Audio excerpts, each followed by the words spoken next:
শহরের নামকরা মাস্তান রাফিদের যৌনাঙ্গ কেটে কে যেন ইয়ামিনের ফ্যান অ্যান্ড লাভলি বিজ্ঞাপন পোস্টারের মাঝ বরাবর লটকে রেখে দিয়ে গেছে।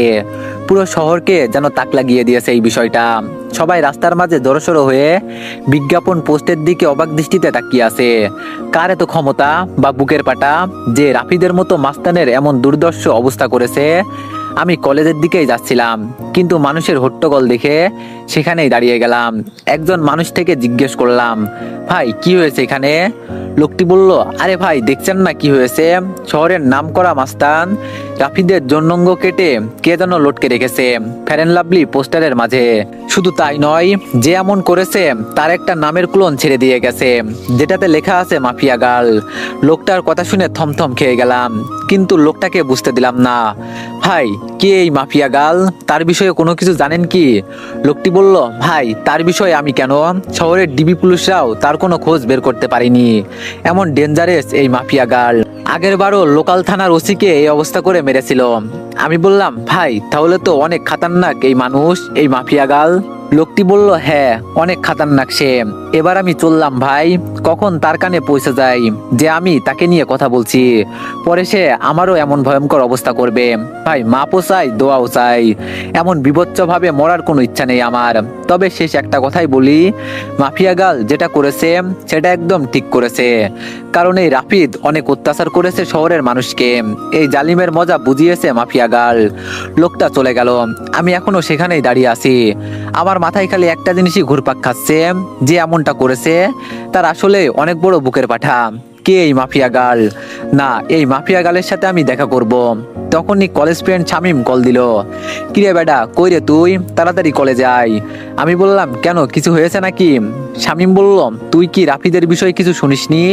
আমি বললাম, হ্যাঁ শুনেছি, আর আমি তো সেখানেই দাঁড়িয়ে আছি। শামিম বলল, বাপরে কি কলিজা মাফিয়া গালের, এমন নামকরা নেতাকে সে এইভাবে কেলিয়ে দিল। আমার তো ভাবতেই অবাক লাগছে। আচ্ছা তুই তাড়াতাড়ি কলেজে আয়। কলেজেও এইসব নিয়ে তোলপাড় চলছে, কারণ রাফিদ কলেজের নেতা ছিল। আমি বললাম, আচ্ছা আমি আসছি, তুই একটু দাঁড়া। ফোন রেখে দিয়ে কলেজের উদ্দেশ্যে রওনা হলাম। মাথায় এখনো মাফিয়া গালের বিষয়টা ঘুরপাক খাচ্ছে। মাফিয়া গালকে নিয়ে ভাবতে ভাবতে কলেজে চলে গেলাম। কলেজে পৌঁছাতেই দেখি শামিম কলেজের গেটে দাঁড়িয়ে আছে। শামিম বলল, যাক তুই এসেছিস, কিন্তু আজ নাকি ক্লাস হবে না রাফিদের বিষয়টা নিয়ে। আমি বললাম, কি এক আতঙ্ক লাগিয়ে দিল মাফিয়া গাল। শামিম বলল, হ্যাঁ রে, সেই রকম আতঙ্ক ছড়িয়ে দিয়েছে মাফিয়া গাল। তবে একদিকে ভালোই হয়েছে, রাফিদের মতো জানোয়ারকে সেই সাইজ করেছে। অনেক উড়েছিল বেটা, এবার উড়াউড়ি বন্ধ হয়ে গেছে চিরতরে। এজন্যই বলে বেশি উড়া ভালো না। আমি বললাম, হ্যাঁ রাফিদ অনেক পাওয়ার দেখাতো কলেজে, একদম শিক্ষা দিয়ে দিয়েছে মাফিয়া গার্ল। শামিম বলল, আচ্ছা বাদ দে এখন এইসব, চল নদীর পাড়ে গিয়ে আড্ডা দিব। আমি বললাম, ওকে চল। তারপর দুই বন্ধু মিলে চলে গেলাম নদীর পাড়ে। সেখানে গিয়ে দুই বন্ধু বসে বসে আড্ডা মারছি। হঠাৎই নজর পড়লো আমাদের অপোজিটে বসে থাকে একটা মেয়ের দিকে। সে ল্যাপটপ নিয়ে বসে বসে কি যেন একটা করছিল। মেয়েটাকে ঠিক মতো দেখা যাচ্ছে না, কারণ চুলের কারণে পুরো চেহারা ঢেকে আছে। তবে যতটুকু দেখা যাচ্ছে শরীরের অঙ্গ, ততটুকু দেখেই বুঝে গেলাম যে মেয়েটার গায়ের রং হুরপরিদের মতো। শামিম বলল, এই আকাশ তুই ওই দিকে তাকিয়ে কি দেখিস? আমি এতক্ষণ ধরে বকবক করেই চলেছি। আমি বললাম, আরে দেখ না সামনে বসে থাকা মেয়েটার দিকে, কেমন মগ্ন হয়ে ল্যাপটপে কাজ করছে।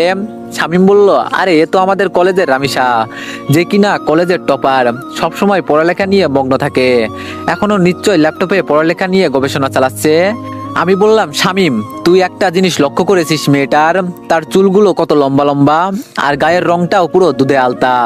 শামিম বলল, হ্যাঁ সে আমি অনেক আগে থেকেই জানি, কারণ কলেজের সবাই ওর জন্য পাগল, কিন্তু সে কাউকে পাত্তা দেয় না। সারাদিন পড়ালেখা নিয়ে পড়ে থাকে, তার কাছে এইসবের কোনো টাইম নেই। আমি বললাম, কিন্তু বন্ধু মেয়েটাকে দেখে আমার ভিতরে কেমন ঘুটাঘুটি হচ্ছে, মনে হচ্ছে জানো মেয়েটা আমার ভবিষ্যৎ বউ হবে।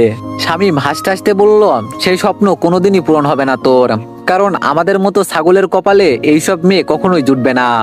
আমি বললাম, আরে জুটবে কি জুটবে না সেই সব পরে দেখা যাবে, কিন্তু এখন চল না ওর সাথে একটু কথা বলে আসি। মনটা না কেমন যেন ছটফট করছে কথা বলার জন্য। শামিম বলল, আরে ভাই তোর কি মনে হয় সে আমাদের সাথে কথা বলবে? আমি বললাম, ভাই তাও চল না প্লিজ। শামীম বলল আচ্ছা চল। শামীমকে নিয়ে মেয়েটার কাছে চলে গেলাম। মেয়েটার সামনে গিয়ে দাঁড়িয়ে আছি ছায়ামূর্তির মতো, কিন্তু তার যেন আমাদের দিকে কোনো খেয়ালই নেই, সে তার কাজে মগ্ন হয়ে আছে। শামীম বলল এই দেখলি দানবের মতো দুটো মানুষ আমরা তার সামনে এসে দাঁড়িয়ে আছি, কিন্তু আমাদের দিকে কোনো খেয়ালই নেই। রামিসা এমনই, কারোর সাথেই কথা বলে না। আমি বললাম আরে চুপ থাকতো, আমি কথা বলছি দেখতে থাক। আমি গলা বড় করে কাশি দিলাম, কিন্তু মেয়েটার কোনো রেসপন্সই দেখতে পেলাম না। মেয়েটা এখনো তার কাজে মগ্ন। এবার শরম লজ্জা ভেঙে সোজা ডাক দিলাম, এই যে শুনছেন। মেয়েটা আমার ডাক শুনে ল্যাপটপ থেকে মাথা তুলে তাকালো। একটা সময় মেয়েটার চেহারা দেখা যাচ্ছিল না, কিন্তু এখন সে আমার দিকে তাকানোই, পুরো স্পষ্ট দেখা যাচ্ছে চেহারা। মেয়েটাকে দেখে পুরো শরীর ঠান্ডা হয়ে গেল আমার। ও আল্লাহ, এটা তো মেয়ে না, এটা তো পরী, পালক থেকে ভুল করে নেমে আসা কোনো হুড়পড়ি। মেয়েটি বলল জি বলুন। আমি মেয়েটার দিকে চোখ বড় বড় করে তাকিয়ে আছি। আমার তো পুরো দুনিয়াদারি যেন নিমিষেই থমকে গেল। আমি চুপচাপ তাকিয়ে আছি মেয়েটার দিকে। তখনই সাইড থেকে শামীম ধাক্কা দিয়ে বলল আরে আকাশ, তুই কোথায় হারিয়ে গেলি? হ্যাঁ। শামীমের কথায় হুঁশ ফিরে আসলো। না না, আমি এখানেই আছি, কোথাও হারাইনি। শামীম বলল না হারালে বোবার মতো ওর দিকে ড্যাব ড্যাব করে তাকিয়ে আছিস যে। শামীম কথা শেষ করতেই পাশ থেকে মেয়েটা আবার বলে উঠলো জি বলুন, কি বলবেন? আমি বললাম না না, কিছু বলবো না, আপনাকে শুধু চেয়ে চেয়ে দেখবো। মেয়েটি বলল মানে বুঝলাম না। আমি বললাম আরে মানে আপনার সাথে একটু কথা বলতে চাই। মেয়েটি বলল জি বলুন, বললাম তো। আমি বললাম আপনার পাশে কি একটু বসা যাবে আগে? মেয়েটি বলল পাশে বসে কি করবেন? কি বলতে এসেছেন সেটা বলে প্লিজ চলে যান, আমি এখন পড়া নিয়ে একটু বিজি আছি। আমি বললাম আচ্ছা থাক তাহলে, অন্য একদিন বলবো। মেয়েটি বলল আচ্ছা। মেয়েটা আবার ল্যাপটপে মাথা গুঁজে দিল, আর আমি বোবার মতো সেখানে ঠাই দাঁড়িয়ে আছি। আমার যেন ভ্রমই কাটছে না। মেয়েটাকে দেখার পর থেকে পুরোপুরি মাতাল হয়ে গেছি আমি। শামীম বলল এই আকাশ চল এবার। আমি বললাম না, আমি যাব না, তুই যা। শামীম বলল মানে কি আকাশ, এখানে দাঁড়িয়ে দাঁড়িয়ে কি করবি শুনি? আমি বললাম মেয়েটাকে তাকিয়ে তাকিয়ে দেখবো। শামীম বলল আকাশ, তোর মাথাটা কি খারাপ হয়ে গেল নাকি? কি সব আবল তাবল বলছিস? হ্যাঁ। আমি বললাম হ্যাঁ হয়তো হয়ে গেছে। শামীম বলল ও আল্লাহ, কোন পাগলের পাল্লায় পড়লাম আমি? আমি বললাম আচ্ছা শামীম, একটা কথা বলি। শামীম বলল বল। আমি বললাম আমার না মেয়েটাকে কোলে করে উঠিয়ে কাজী অফিসে দৌড় দিতে মন চাচ্ছে, ইচ্ছে করছে এখনই বউ বানিয়ে ফেলি মেয়েটাকে। শামীম বলল একটা ঠাসিয়ে লাগিয়ে দিব তোর গালে বেড়া ফাজিল, চল তো এখান থেকে। শামীম আকাশকে টেনে সেখান থেকে নিয়ে আসলো। আমি বললাম শামীম এমনটা না করলেও পারতিস, আর একটু দেখতে দিলে কি হতো মেয়েটাকে। শামীম বলল একদম চুপ, তুই কি সব পাগলামো শুরু করছিস আকাশ? মাথার তারটার কি ছিঁড়ে গেছে নাকি তোর? আমি বললাম ধ্যাত বেটা, তুই আমার মনের দুঃখ বুঝলি না, থাক তুই, আমি বাসায় গেলাম। শামীমকে ফেলে রেখে সেখান থেকে সোজা বাসায় চলে আসলাম। বাসায় এসে ব্যাগ রেখে ওয়াশরুমে চলে গেলাম। একটু পর ওয়াশরুম থেকে বের হয়ে না খেয়ে সোজা শুয়ে পড়লাম। মেয়েটাকে দেখার পর থেকে যেন খাওয়া দাওয়ার সমস্ত রুচি উঠে গেছে আমার। বিছানায় শুয়ে শুয়ে মেয়েটার কথা ভাবতে লাগলাম। মেয়েটাকে নিয়ে ভাবতে ভাবতে কখন যে ঘুমিয়ে গেছি আল্লাহ জানে। এক ঘুমে রাত হয়ে যায়, তাও ঘুম ভাঙেনি আমার। শামীম ফোন দিয়ে ঘুম ভাঙিয়েছে। শামীম বলল আকাশ তুই কি করছিস রে? আমি বললাম আরে ঘুমাচ্ছি। আকাশ বলল হ্যাঁ এমনটাই করবি, এইদিকে দুনিয়াদারি পুরো ধ্বংস হয়ে যাচ্ছে, আর তুই পড়ে পড়ে ঘুমাচ্ছিস বেটা বলদ। আমি বললাম আরে কি হয়েছে? শামীম বলল তাড়াতাড়ি ইউটিউব ওপেন কর, একটা চ্যানেল থেকে মাফিয়া গার্ল লাইভে এসেছে, আমি তোরে লিঙ্ক দিয়ে দিচ্ছি। আমি বললাম কি? তাড়াতাড়ি লাফ দিয়ে বিছানা ছেড়ে উঠে পড়লাম। তারপর ফোনের ডাটা অন করে শামীমের দেওয়া লিঙ্ক থেকে ইউটিউবে প্রবেশ করলাম। ইউটিউবে প্রবেশ করতেই দেখি মাফিয়া গার্ল লাইভে এসেছে। চেহারা দেখা যাচ্ছে না, পুরো মুখ ঢাকা তার।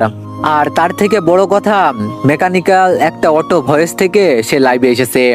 দেখুন, সবার উদ্দেশ্য করেই বলছি, আমাকে ধরা তো দূরের কথা, সেই সব কিছু নিয়ে চিন্তা করলেও ঘাট থেকে মস্তিষ্ক আলাদা করে দিব আমি। আর আজকে লাইভে আসার উদ্দেশ্য হলো নেতা রাফিদের ব্যাপারে কিছু জানানোর আছে আপনাদের। রাফিদ এখনো জীবিত, কিন্তু আজ তার শেষ দিন। আগামীকাল শহরের যে কোনো এক স্থানে রাফিদের লাশ আমি ফেলে রেখে যাব। তার লাশ উদ্ধার করে নিয়ে যাওয়ার অনুরোধ রইল ডিবি পুলিশের কাছে।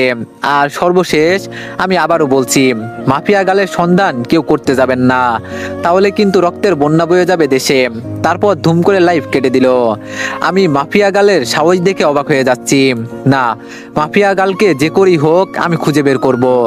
মাফিয়া গালের এই লাইভ মিনিটের মধ্যেই দিয়েই পুরো দেশে ভাইরাল হয়ে গেল। এক লাইভ যেন পুরো আতঙ্ক ছড়িয়ে দিয়ে গেল মানুষের মনে। সবার মুখে মুখে মাফিয়া গার্ল আর মাফিয়া গার্ল। কে এই মাফিয়া গার্ল? সবার একটাই প্রশ্ন। একটু পর চ্যানেল আর লাইভটা কেটে দিল মাফিয়া গার্ল। পুরো সবকিছু সে ভ্যানিশ করে দিয়েছে। পুরোপুরি উধাও হয়ে গেল সমস্ত কিছু। কিন্তু সবার মুখে মুখে মাফিয়া গার্লের নাম ছড়িয়ে গেছে। ফেসবুক, টুইটার যেখানেই যাই সেখানেই মাফিয়া গার্ল নিয়ে পোস্ট। বাপরে বাপ, এটা কি মেয়ে নাকি মানুষরূপী কোনো চিতাবাঘ, আল্লাহই ভালো জানে। এইসব নিয়ে ভাবতে ভাবতে আরো কিছু সময় চলে গেল। না, এইসব নিয়ে এখন আর ভাবা চলবে না। আগে গিয়ে কিছু খেয়ে নিই। বিছানা ছেড়ে উঠে পড়লাম। তারপর হাত মুখ পানি ছিটা দিয়ে এসে কিছু খেয়ে নিয়ে আবারও ঘুমিয়ে পড়লাম।